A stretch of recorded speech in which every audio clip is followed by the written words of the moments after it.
The grand ballroom of the Riverside Hotel sparkled with crystal chandeliers and the chatter of wealthy guests. Marcus Chen stood in the corner, his worn work boots hidden beneath pressed black trousers that belonged to the catering uniform. He carried a silver tray of champagne glasses, moving silently between clusters of people who never looked at his face. They saw the uniform, not the man wearing it. Marcus had worked at the hotel for 3 years, ever since he arrived in the city with nothing but a backpack and dreams that seemed foolish now. He was 28 years old, and every day felt like a reminder of how far he was from the life he once imagined. Back in his small hometown, he had been someone. The boy who could make a piano sing, the teenager who won every competition, the young man who got accepted to the prestigious Manhattan Conservatory of Music. But dreams cost money, and when his father fell ill, Marcus made a choice. He dropped out after just 1 semester and came back home to work. 2 jobs, then 3, trying to pay the medical bills that kept piling up. His father recovered, but by then the scholarship was gone. The opportunity had closed like a door he could never open again. Tonight's event was a charity gala hosted by Richard Thornton, one of the wealthiest businessmen in the state. Thornton Industries owned half the buildings downtown, including the hotel where Marcus worked. The old man himself sat at the center table, surrounded by politicians, celebrities, and other rich people whose names Marcus heard whispered with reverence. Marcus refilled glasses and collected empty plates, his movements automatic. He had learned to become invisible, to exist in the background of other people's important moments. The live band played soft jazz on the stage and couples danced under the soft lighting. Everything was perfect, elegant, expensive. Then the band leader approached the microphone with an apologetic smile. The pianist had fallen ill and left suddenly. They would take a short break. Richard Thornton frowned at this announcement, his thick white eyebrows drawing together. The old magnate was known for his temper and his expectations of perfection. Marcus watched from near the kitchen doors as hotel staff scrambled to fix the problem. The manager made frantic phone calls trying to find a replacement pianist. The beautiful grand piano sat empty on the stage, its black surface reflecting the chandelier lights. Marcus felt something twist in his chest. He had not touched a real piano in almost 5 years. His fingers tingled with muscle memory. He could feel the keys beneath his hands even from across the room, could hear the music that lived inside that instrument waiting to be released. But what could he do? He was just a server. Nobody would listen to him. Nobody would care. The evening started to fall apart. Guests grew restless. Richard Thornton's frown deepened. The hotel manager looked desperate, sweat forming on his forehead despite the air conditioning. Marcus made a decision that felt both reckless and necessary. He set down his tray and walked toward the manager. His heart pounded so hard he thought everyone must hear it. His mouth felt dry. What was he doing? This could get him fired, but his feet kept moving forward. The manager barely glanced at him. Marcus cleared his throat and spoke quietly, trying not to draw attention. He could play the piano. He had training. He could help. The manager looked at Marcus as if seeing him for the first time. Suspicion crossed his face, followed by desperation. What choice did he have? The evening was failing, and the most important client in the hotel's history was growing angry. Before Marcus fully understood what was happening, he was being led toward the stage. His hands trembled. His borrowed shoes clicked on the polished floor. Conversations died down as people noticed a server walking onto the stage. Confused murmurs rippled through the crowd. Marcus sat on the piano bench, and the familiar feeling of wood beneath him brought a flood of memories. His fingers found the keys like greeting old friends. He had dreamed of this moment for years, of playing again, but never like this. Not in a borrowed uniform, not as a desperate solution to someone else's problem. Richard Thornton watched with cold, evaluating eyes. The old man leaned back in his chair, arms crossed. He looked like a king waiting to be entertained or disappointed. Everyone else in the room had stopped pretending to be busy. All attention focused on the stage, on the strange sight of a worker sitting at the grand piano. Marcus closed his eyes and let his fingers rest on the keys. He thought about his father, recovering now but forever changed by illness. He thought about his mother, who still kept his childhood piano in their living room, dusted and waiting. He thought about every dream he had buried to do what was necessary, what was responsible, what was right. Then he began to play. The first notes filled the ballroom like water filling an empty vessel. Marcus chose Chopin, the Nocturne in E-flat major, a piece he had performed at his last recital before everything changed. His fingers moved with confidence they had never lost, muscle memory more reliable than conscious thought. The music flowed from him like breath, like something that had been held inside too long and finally released. Every emotion of the past 5 years poured into the keys. The frustration of loading dishes, the exhaustion of double shifts, the grief of abandoned dreams, but also the love that made sacrifice meaningful, the strength found in difficult choices, the quiet dignity of honest work. The ballroom disappeared. Time stopped. There was only the music and the release of playing again, of remembering who he had been and discovering who he had become. His eyes remained closed, but tears slipped down his cheeks unnoticed. When the final note faded into silence, Marcus opened his eyes slowly, as if waking from a dream. For a moment, nothing happened. The room remained perfectly still. Then someone began to clap. Then another. Then the entire ballroom erupted in applause that seemed to shake the chandeliers. Marcus looked up, dazed and overwhelmed. People were standing. Their faces showed genuine amazement. Some of the women were crying. Even the remaining band members stood and applauded, but Marcus only saw one person. Richard Thornton had risen from his chair, and the old magnate was walking toward the stage with a strange expression on his weathered face. Marcus felt his heart sink. This was it. He had overstepped. He would be fired. The old man climbed the stairs to the stage, and the room fell silent again, waiting. Richard Thornton reached the piano and stood there, looking at Marcus with an intensity that made the younger man want to disappear. The silence in the ballroom felt heavy, expectant. Marcus started to rise from the bench, ready to apologize, ready to accept whatever punishment came next. But the old magnate held up one hand, stopping him. When Richard Thornton finally spoke, his voice carried across the silent room. He asked Marcus where he had learned to play like that. The question was simple, but the tone held genuine curiosity rather than anger. Marcus found his voice, though it shook slightly. He explained briefly about the conservatory, about his father's illness, about the choices he made. He kept it short, not wanting to sound like he was making excuses or asking for pity. He simply stated facts the way someone might describe the weather.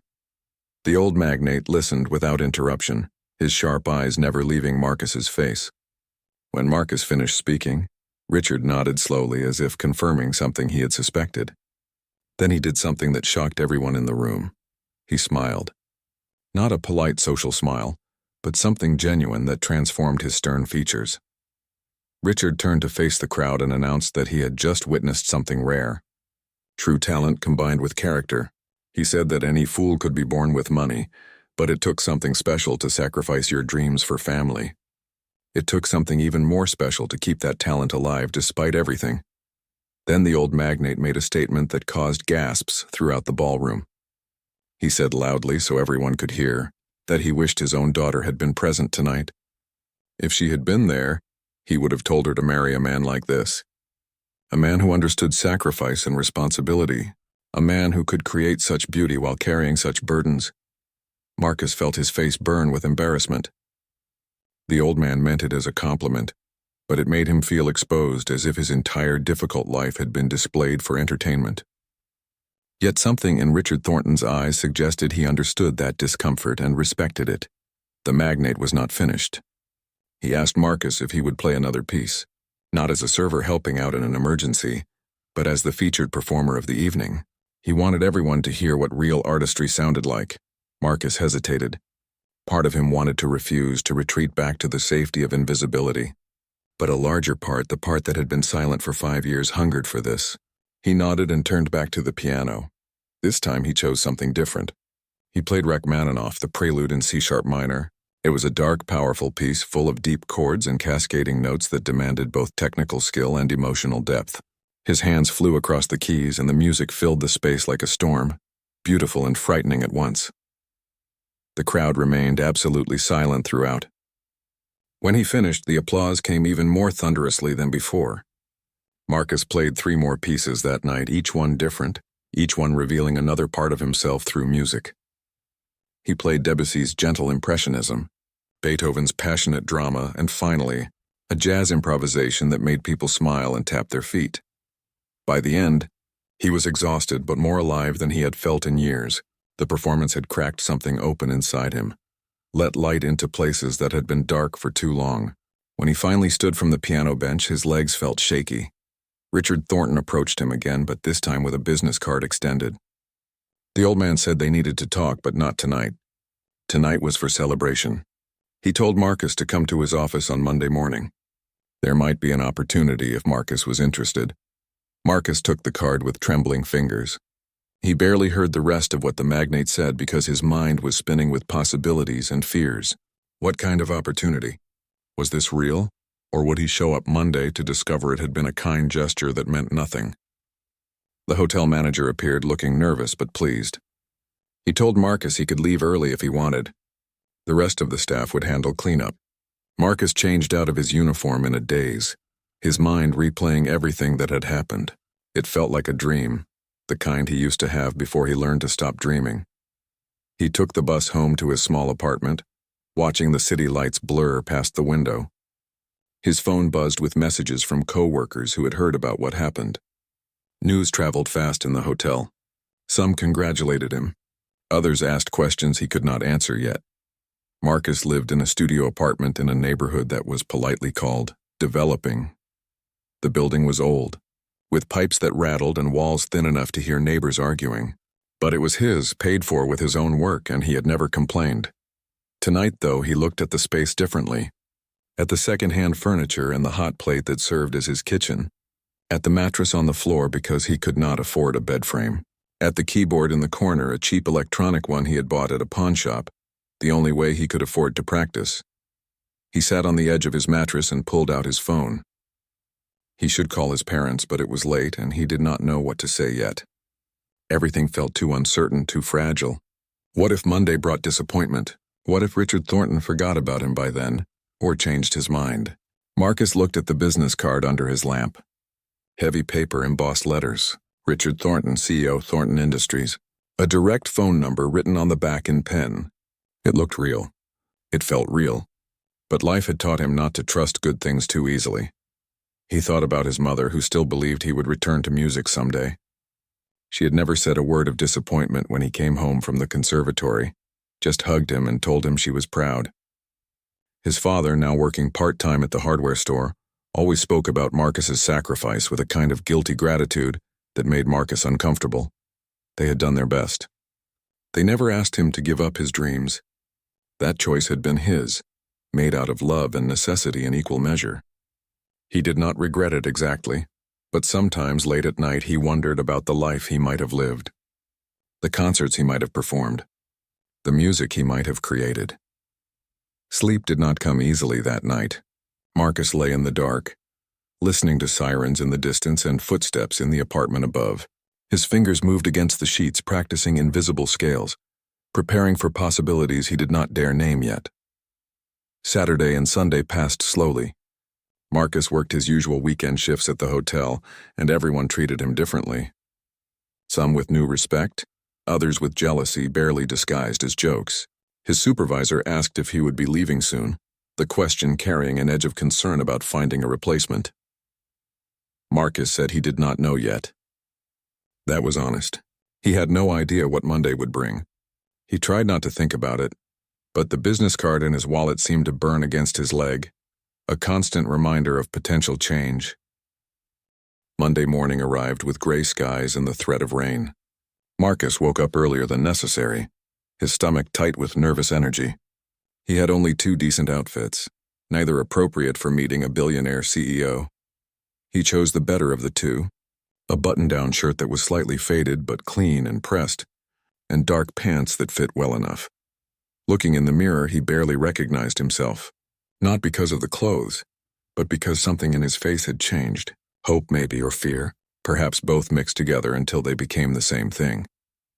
The Thornton Industries building dominated the downtown skyline, all glass and steel reaching toward the clouds. Marcus had walked past it hundreds of times, never imagining he would enter through the front doors as anything other than a delivery person. The lobby was massive, with marble floors and modern art on the walls that probably cost more than Marcus would earn in a lifetime.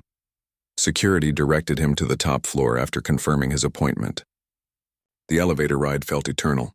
Marcus's reflection in the polished doors showed a young man trying to look confident, but failing. His hands were sweating. He wiped them on his pants and immediately regretted it, worried about wrinkles. The executive floor was quieter than he expected. Thick carpets absorbed sound. Glass offices lined the walls and people in expensive suits moved with purpose but without urgency. Everyone looked like they belonged there. Marcus felt like an actor who had wandered onto the wrong stage. A woman at a desk greeted him professionally and asked him to wait. She had the kind of effortless elegance that came from money and education, her smile polite but distant. Marcus sat on a leather couch that was more comfortable than his bed and tried not to think about how out of place he was. Minutes passed like hours. Marcus studied the abstract painting across from him, trying to understand what made it worth displaying in such a prestigious location. It looked like someone had thrown paint at a canvas, but what did he know about art? He knew music, and even that knowledge had not saved him from working in hotel kitchens.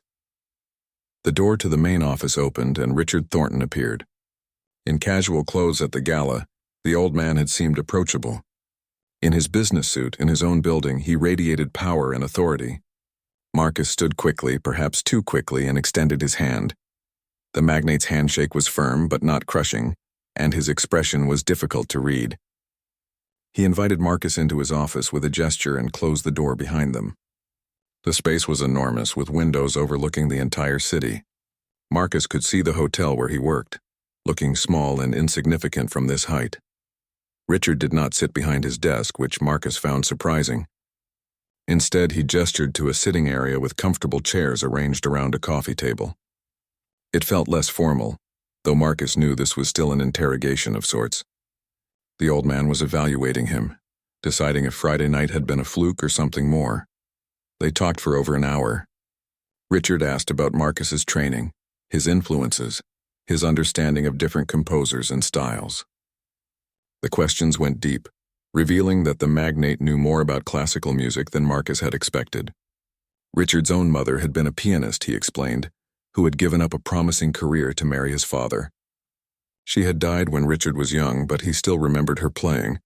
That revelation made the old man more human somehow. Marcus relaxed slightly and spoke more freely about his own relationship with music. Not just the technical aspects, but what it meant to him, how it felt like a language more honest than words. How certain pieces could express emotions he had no other way to release. Richard listened intently, occasionally nodding or asking follow-up questions. When Marcus finished, the old man was quiet for a moment, looking out the window at the city below. Then he turned back and made his offer. Thornton Industries had a foundation that supported the arts. They funded orchestras, museums, and scholarships for young artists.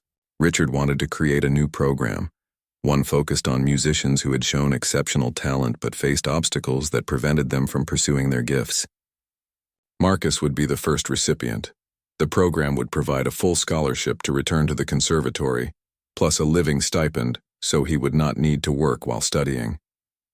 In exchange, after completing his education, Marcus would give a series of concerts sponsored by the foundation, with all proceeds going to expand the program to help others in similar situations. Marcus sat frozen, unable to process what he was hearing. It sounded too good to be true, like wishes granted by genies in stories. There had to be a catch, some hidden condition that would make this impossible. But Richard continued explaining the details and everything sounded legitimate. The foundation was real, with lawyers and accountants and a board of directors. The conservatory had already been contacted and was willing to readmit Marcus with his previous credits intact. He could start the next semester just 3 months away. The only condition was that Marcus had to commit fully.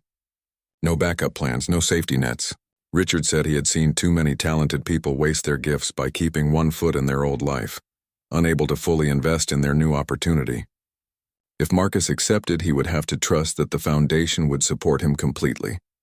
Marcus thought about his parents, who still struggled with bills.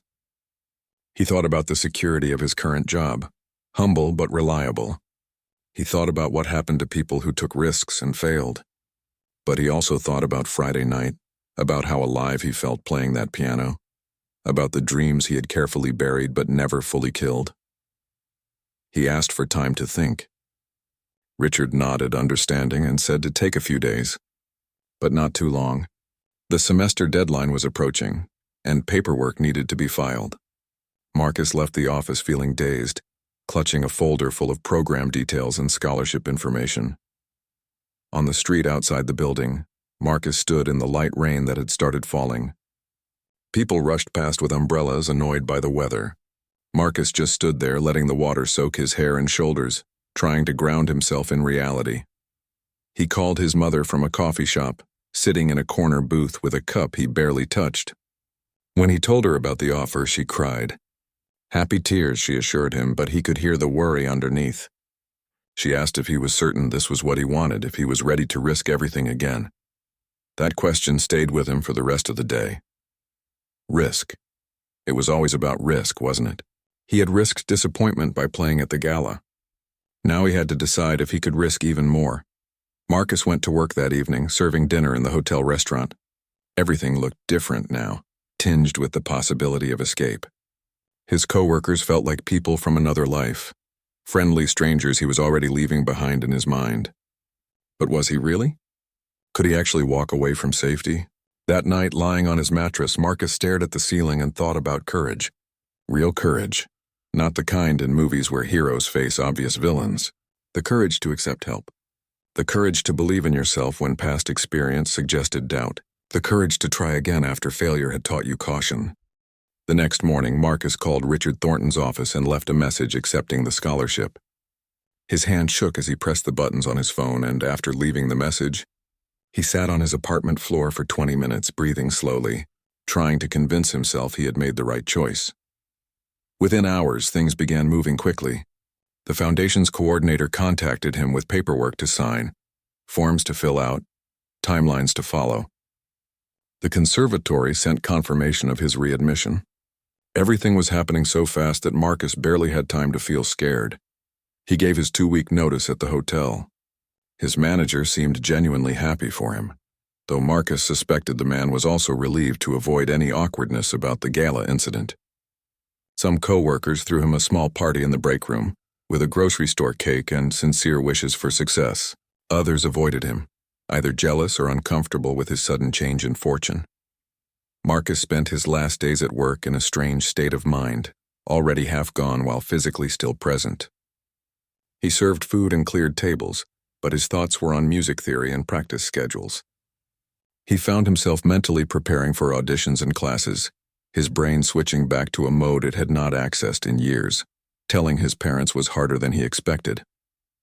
They were proud, absolutely, but he could see the fear in their eyes. They had watched him suffer once before when dreams collapsed. They worried about him risking that pain again. His father pulled him aside and asked seriously if he was prepared for the pressure, the competition, the possibility of not being as good as he remembered. Those were fair questions. Marcus had asked himself the same things 100 times. The truth was, he did not know. 5 years away from serious training was a long time in the music world. Other students would be younger, fresher, perhaps more talented. He might fail spectacularly, but he had to try. The alternative, spending the rest of his life wondering what might have been, felt worse than any failure. The foundation provided him with an apartment near the conservatory. Nothing fancy, but a significant upgrade from where he had been living. It had a real bedroom, a kitchen with actual appliances, and most importantly, a decent piano. Not a grand piano like the one he had played at the gala, but an upright that held its tuning and had a responsive action. Marcus spent his first night in the new apartment, playing that piano until his fingers ached. He was rusty, he could hear it clearly. His technique had gaps, his stamina was reduced, and his repertoire had shrunk to the pieces he could practice on his cheap keyboard. But the foundation was still there, solid and true. The years of work before the conservatory had not disappeared, just gone dormant. The conservatory felt both familiar and foreign when he returned. The buildings looked the same, but he felt different walking through them. Before he had been young and confident, certain that talent and work would be enough. Now he was older, marked by failure and hardship, unsure of everything except his need to try. His classmates were mostly younger, some straight from high school, with the kind of bright enthusiasm he remembered having once. They looked at him curiously, this older student joining midway, but the story of his return had spread, and mostly they treated him with a kind of respectful distance. The work was intense. Classes, practice sessions, coaching, theory studies, everything demanded total commitment. Marcus threw himself into it desperately, as if drowning and music was air. He practiced 6, 7, 8 hours a day, trying to close the gap that 5 years had created. His technique came back faster than expected, muscle memory proving reliable. But interpretation was harder.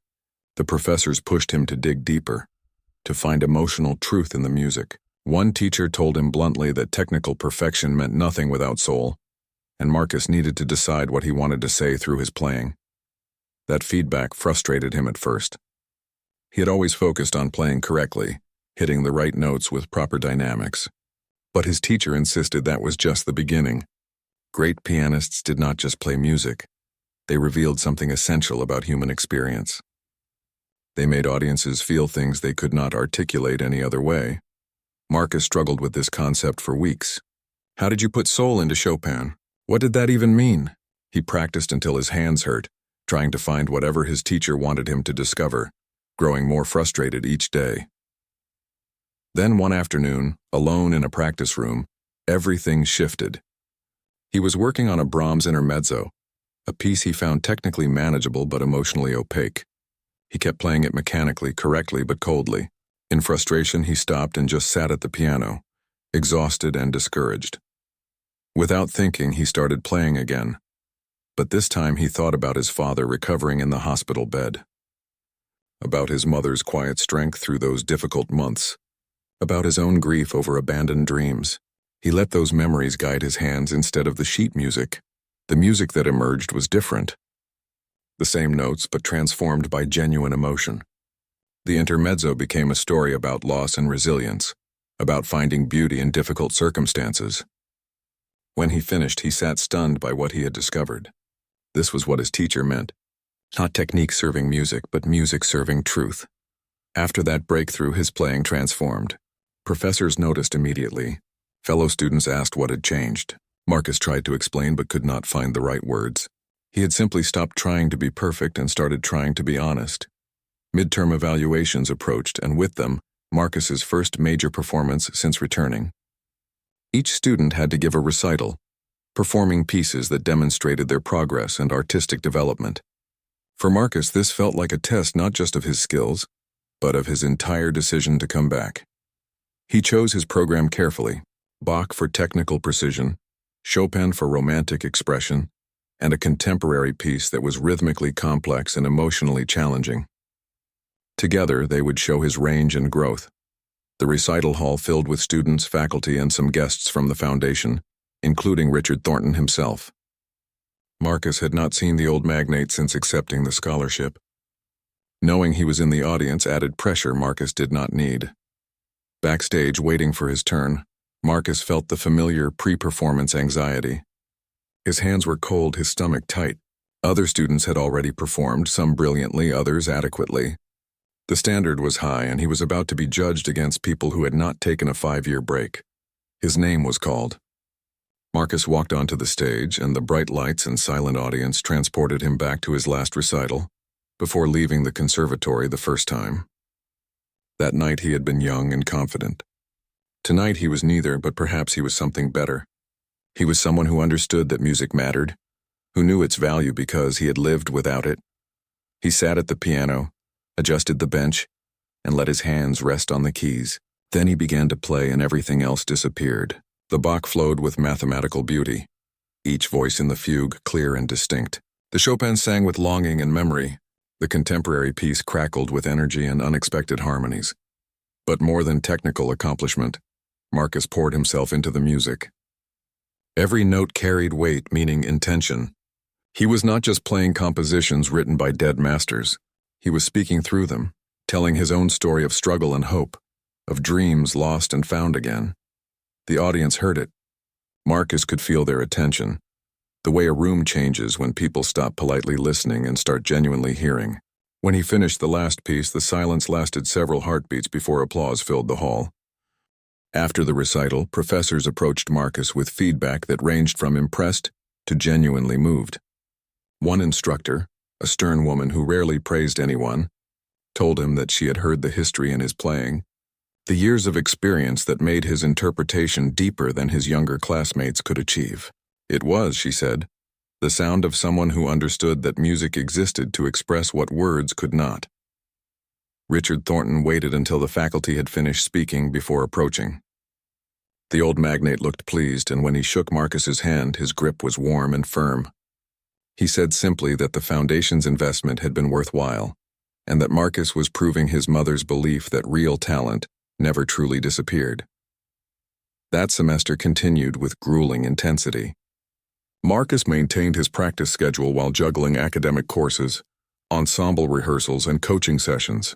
His days began early and ended late, with meals eaten quickly between commitments and sleep always insufficient.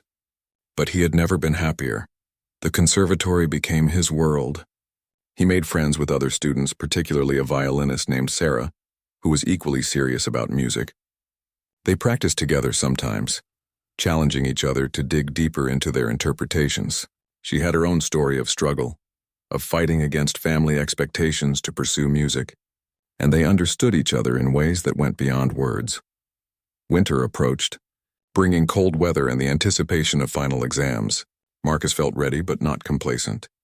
He had learned that confidence needed to be earned daily, that yesterday's success meant nothing if you did not back it up with today's work. The conservatory scheduled a winter concert featuring advanced students, and Marcus was selected to perform a piano concerto with the school orchestra. It was a significant honor, the kind of opportunity that could launch a career if handled well. The piece was Rachmaninoff's Piano Concerto No. 2, one of the most beloved and demanding works in the repertoire. Marcus had studied the concerto before, years ago, but performing it with an orchestra was different from playing it alone. The pianist had to balance being a soloist and a collaborator, commanding attention while fitting into the larger musical structure. Rehearsals revealed how challenging this balance was. The conductor, a visiting professional with decades of experience, pushed Marcus hard. He demanded precision in tempo, clarity in the complex passages, and emotional honesty in the lyrical sections. Sometimes Marcus felt frustrated by the constant corrections, but he recognized that the conductor was trying to make him better, not tear him down. As the performance date approached, pressure mounted.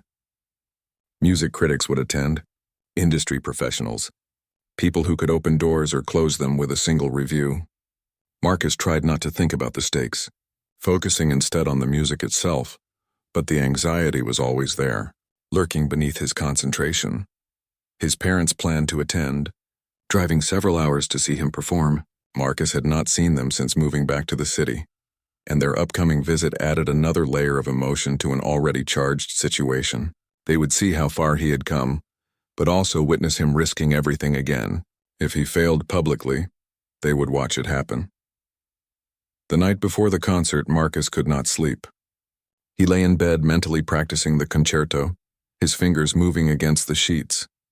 Every difficult passage played through his mind, every moment where things could go wrong. He imagined forgetting the music or the orchestra falling out of sync or his technique failing at a crucial moment. Finally, he gave up on sleep and went to the piano in his living room. At 3 a.m, he played through the entire concerto, stopping occasionally to work through problematic sections. The repetition calmed him, reminding his body what his mind already knew. He could do this. He had prepared as thoroughly as possible.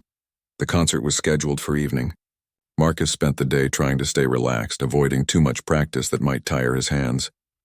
He walked through the city, looking at the holiday decorations in shop windows, trying to think about anything except the performance ahead. At the concert hall, arriving early for warm-up and sound check, Marcus found the space transformed. Lights, programs, flowers on stage. Everything looked professional and important. The orchestra was already setting up, musicians tuning instruments and chatting quietly. The conductor pulled Marcus aside for a final conversation. He told Marcus to trust his preparation, to stay present in the moment, and to remember that music was communication, not competition. Whatever happened tonight, the goal was to move the audience, to give them something beautiful and true. Those words helped. Marcus went to the green room to warm up his fingers and center his mind. Other performers waited there, the various soloists and ensemble leaders scheduled for different pieces throughout the evening. Everyone dealt with nerves differently. Some joked and laughed, releasing tension through humor. Others sat quietly, turned inward. Marcus found his parents in the lobby before the performance began. His mother hugged him tightly and his father gripped his shoulder with pride in his eyes. They looked older than Marcus remembered, and he felt a surge of guilt for the years he had been away, focused on his own struggles. But they seemed happy, genuinely excited to see him perform again. Richard Thornton was also there, along with several Foundation board members. The old magnate nodded at Marcus from across the lobby, a gesture of encouragement and expectation. The Foundation had invested significantly in Marcus's return to music, and this concert represented a return on that investment. The lights dimmed. The audience settled. Marcus waited backstage, listening to the orchestra play the opening pieces of the evening. Other students performed well, receiving warm applause. Then it was time for the concerto, the centerpiece of the concert. Marcus walked onto the stage and the applause seemed distant, muffled by his own heartbeat. He sat at the concert grand piano, adjusted the bench, and looked at the conductor. The man smiled slightly, reassuring, and raised his baton. The orchestra began with the famous opening chords, and Marcus counted his entrance. Then his hands found the keys and the piano joined the orchestra, his part weaving through the orchestral texture like a voice joining a conversation. The first movement demanded virtuosity, rapid passages that tested technical limits. Marcus's hands flew across the keys, his preparation evident in the fluidity of his playing. But he also remembered to listen to the orchestra, to balance his volume against theirs, to shape his phrases to fit the larger musical line. The second movement was different, lyrical and introspective. Here the piano sang with the orchestra, creating moments of pure beauty. Marcus thought about his journey, about everything he had sacrificed and everything he had gained. That emotion flowed into his playing, making the simple melody profound. The final movement exploded with energy, a celebration of life and joy. Marcus felt his spirits lift as he played, the music carrying him forward with unstoppable momentum. The orchestra and piano drove toward the conclusion together, building intensity until the final triumphant chords. When the last note faded, there was a moment of perfect silence. Then the audience erupted. People stood applauding not just politely but enthusiastically. Marcus stood and bowed, his heart racing, hardly believing what had just happened. The conductor shook his hand, beaming. The orchestra musicians tapped their bows against their music stands, the traditional gesture of approval. Marcus bowed again, and this time he looked into the audience and found his parents. His mother was crying and his father wiped his own eyes, trying to be stoic but failing. Near them, Richard Thornton stood applauding with the others, and the old magnate's face showed satisfaction. The reception after the concert felt surreal. Music professors congratulated Marcus with genuine warmth. Fellow students offered praise tinged with competitive respect. But mostly, Marcus wanted to talk to his parents, to share this moment with the two people who understood what it meant. His mother held his hands and told him she had always known he would find his way back to music. His father, less eloquent with emotion, simply said he was proud. That simple statement meant everything. These were the people who had never blamed him for leaving music to help them, who had carried their own guilt about his sacrifice. Now they could see that the path had not been wasted, just delayed. Richard Thornton approached with several Foundation board members. The old magnate introduced them as supporters of the arts who were impressed by Marcus's performance. One woman, a former concert pianist herself, told Marcus that his playing had reminded her why she had fallen in love with music in the first place. His interpretation had depth beyond his years, a maturity that came from understanding life's difficulties. The conversation shifted to the future. Richard mentioned that the Foundation was planning a series of benefit concerts, with Marcus as the featured performer. These would fulfill his obligation to the scholarship while raising money to help other musicians facing similar obstacles. The first concert was scheduled for spring, giving Marcus time to prepare an ambitious program. This news both excited and terrified Marcus. Performing for conservatory audiences was one thing. Concert halls filled with paying patrons and critics who could make or break careers was entirely different. But he had committed to this path, and backing away was not an option. The semester concluded with final exams and evaluations. Marcus finished with grades that reflected his hard work and natural ability. More importantly, his teachers noted significant artistic growth, a depth of expression that transformed technical skill into genuine art. During winter break, Marcus returned home to visit his parents. The house felt smaller than he remembered, but warm and familiar in ways that mattered. His mother had kept his room exactly as he left it, and his childhood piano still occupied the living room corner, now slightly out of tune but still playable. He spent hours at that old piano, playing for his parents and sometimes just for himself. The instrument was far inferior to what he used at the conservatory, but it held memories that made every note meaningful.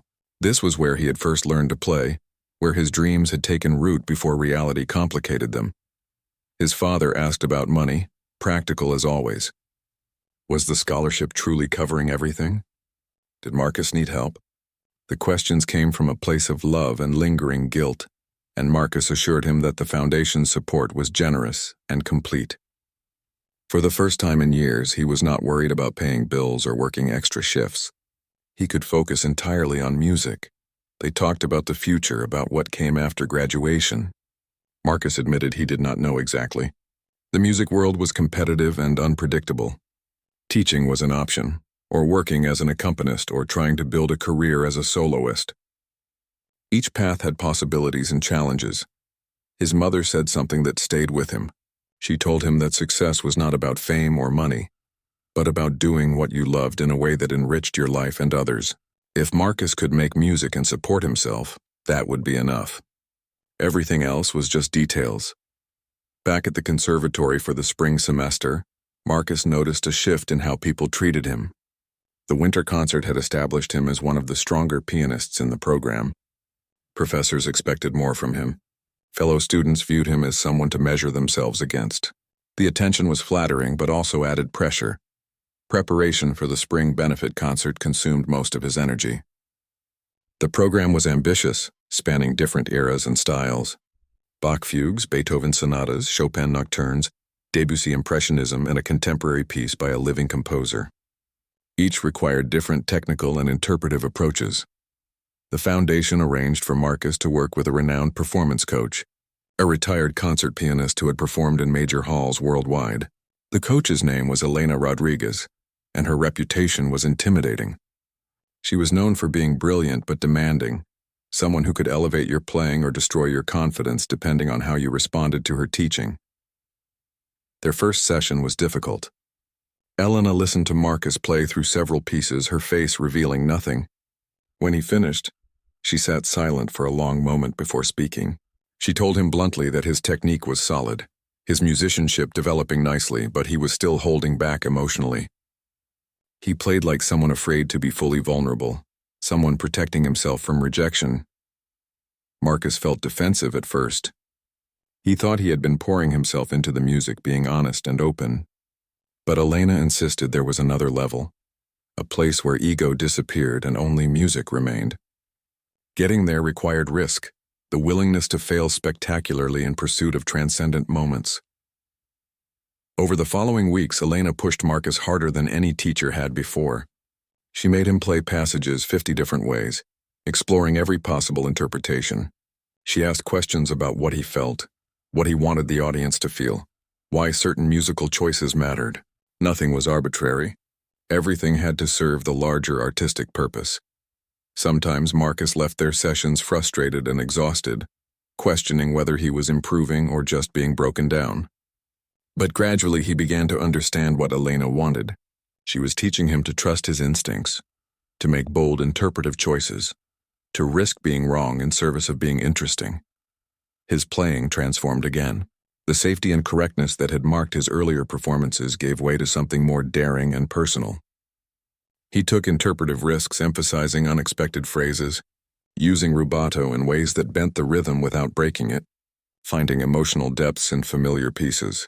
Sarah, his violinist friend, noticed the change. She told him his playing had become magnetic, impossible to ignore.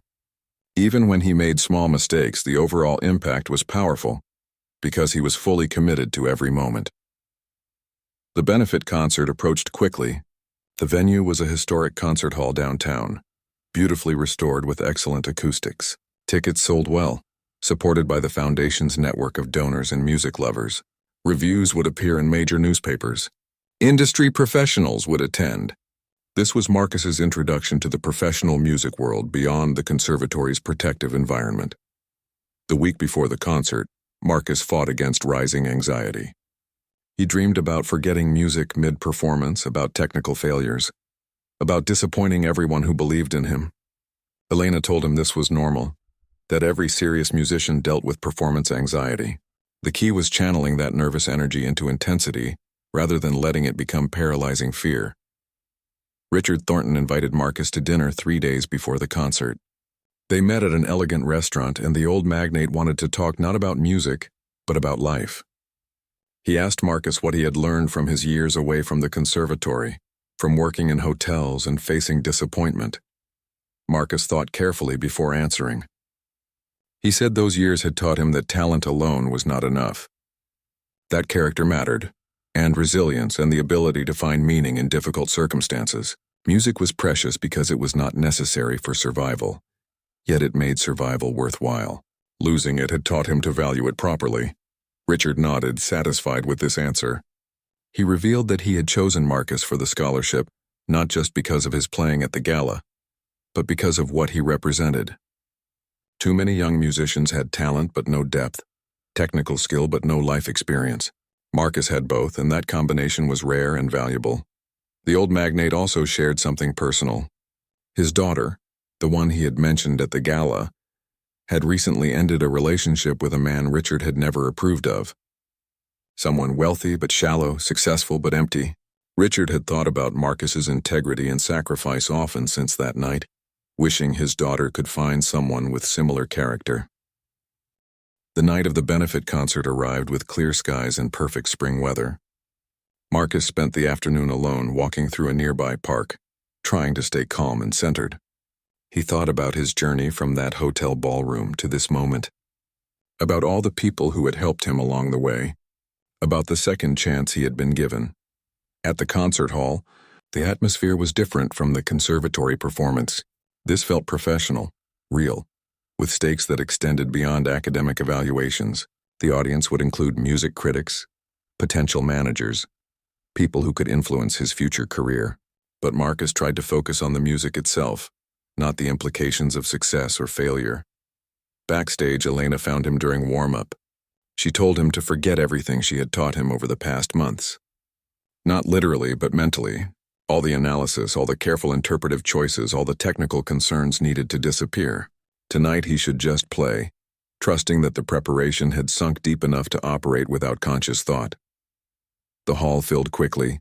Marcus peeked through the curtain and saw his parents seated near the front, dressed in their best clothes. Richard Thornton sat in a box seat with several other Foundation board members. The house lights dimmed, and suddenly it was time. Marcus walked onto the stage, and the applause felt like a wave pushing against him. The piano waited under a single spotlight, patient and ready. He sat, adjusted the bench one last time, and let his hands rest on the keys. Then he began to play, and the world narrowed to just the music. The Bach fugue unfolded with mathematical precision. The Beethoven sonata sang with dramatic intensity. The Chopin nocturne whispered secrets in the dark. Each piece was different, but all connected through Marcus's commitment to honest expression. Something magical happened midway through the program. Marcus stopped being nervous and started being present. He heard every note with perfect clarity, felt the audience breathing with the music, sensed the connection between himself and every person in the hall. This was what music was for, this shared experience of beauty and emotion. The contemporary piece, scheduled last, was a risk. Modern classical music could alienate audiences expecting familiar romantic melodies. But Marcus had fallen in love with the piece during preparation, a meditation on loss and renewal that felt deeply personal. He played it with complete conviction, and the audience followed him into its strange, beautiful world. When the final note faded, the silence lasted several heartbeats. Then applause filled the hall, loud and sustained. Marcus stood and bowed, genuinely moved by the response. The audience kept clapping, and he had to bow several times before the applause finally subsided. The reception afterward was overwhelming. People approached Marcus constantly, offering congratulations, asking questions, expressing interest in his future plans. Music critics introduced themselves. A manager gave him a business card. A conductor mentioned an upcoming festival that might have an opening, but the moment Marcus would remember most came when a young man approached nervously. He was maybe 19, thin and uncertain, holding a program. He told Marcus that he was a piano student at a community college, working nights to pay for lessons. Hearing Marcus play had reminded him why he kept going despite the difficulty. The music had given him hope. Marcus shook the young man's hand and felt emotion tighten his throat. This was why music mattered. Not the applause or the reviews, but these quiet moments of connection, of one person giving another person courage through beauty. His parents hugged him, both crying openly now, all pretense of stoicism abandoned. His mother whispered that she had always believed in him, and his father said simply that Marcus had honored their sacrifice by not giving up. They did not care about his career trajectory or professional success. They cared that he was happy, that he had found his way back to his gift. Richard Thornton appeared last after most of the crowd had dispersed. The old magnate looked pleased, even moved, though he maintained his characteristic reserve. He told Marcus that the concert had exceeded expectations, and the foundation was proud to have supported his return to music. Then Richard mentioned his daughter again, more directly this time.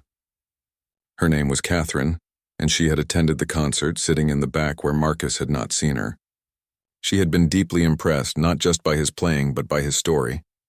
Richard wondered if Marcus might be interested in meeting her properly, perhaps for coffee or dinner. The suggestion was gentle but clear. Richard was not commanding or demanding, just offering an opportunity if Marcus was interested. Marcus felt surprised and uncertain. He had dedicated himself completely to music, barely thinking about relationships or personal life beyond his art. But he was also curious about this woman who had moved her father so much that he would speak this way. He agreed to meet Catherine, feeling nervous about something entirely different from performance anxiety. The meeting happened a week later, at a quiet cafe near the park where Marcus often walked. Catherine Thornton arrived exactly on time, and Marcus recognized immediately why her father thought they might connect. She had an intelligence in her eyes, a directness in her manner, but also a kindness that suggested strength rather than weakness. They talked for 3 hours, conversation flowing easily despite initial nervousness. Catherine worked for an environmental nonprofit, advocating for sustainable urban development.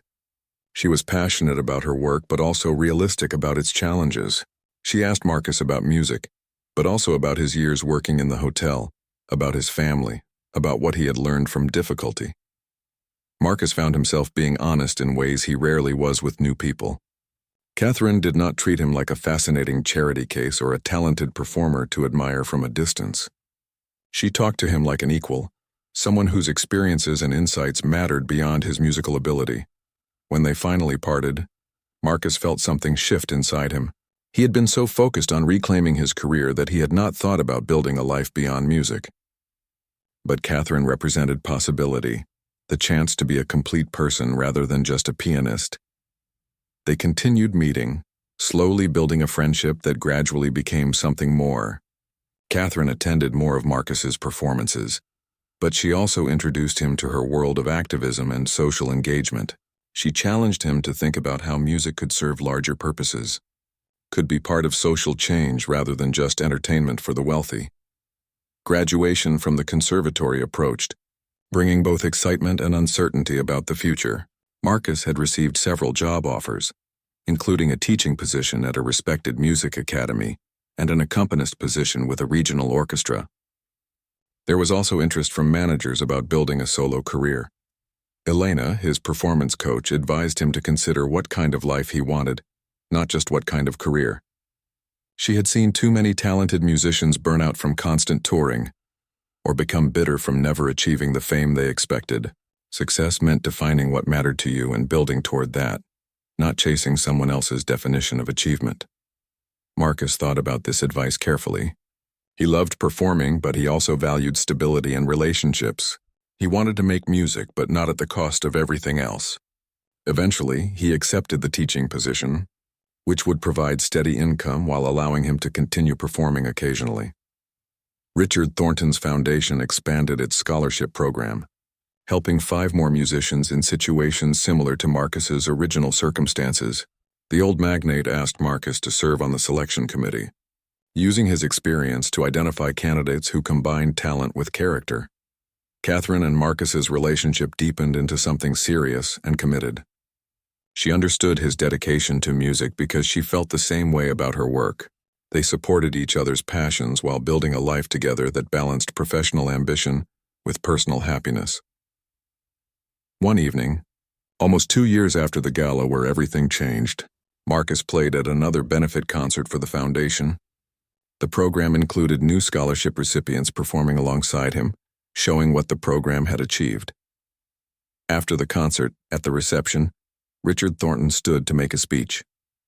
He talked about the foundation's mission, about supporting talent wherever it appeared, about believing that art mattered and was worth investing in. Then he turned to Marcus and Catherine, standing together near the front of the room. The old magnate said that sometimes life surprised you with unexpected gifts. He had started the scholarship program to honor his mother's memory and support young musicians. But it had given him something more valuable than he anticipated. It had introduced him to Marcus, whose integrity and talent had impressed him deeply. And it had shown his daughter what kind of person was worth loving.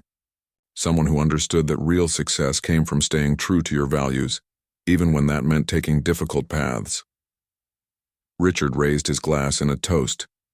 To music, to second chances, to the courage required to pursue dreams despite obstacles. The room echoed his words, and Marcus felt Catherine squeeze his hand. Looking around the room at the people who had supported his journey, at the new students getting their own second chances, at the woman beside him who had helped him understand that life could be more than just music, Marcus felt something he had not felt in many years. Complete gratitude. Not for fame or recognition, but for the opportunity to do meaningful work, to build authentic relationships, to live a life that honored both his gifts and his values. The piano had brought him here. From that moment in the hotel ballroom when he made a choice to play, to this moment surrounded by community and purpose. Music had saved him. But more than that, it had taught him that redemption was possible.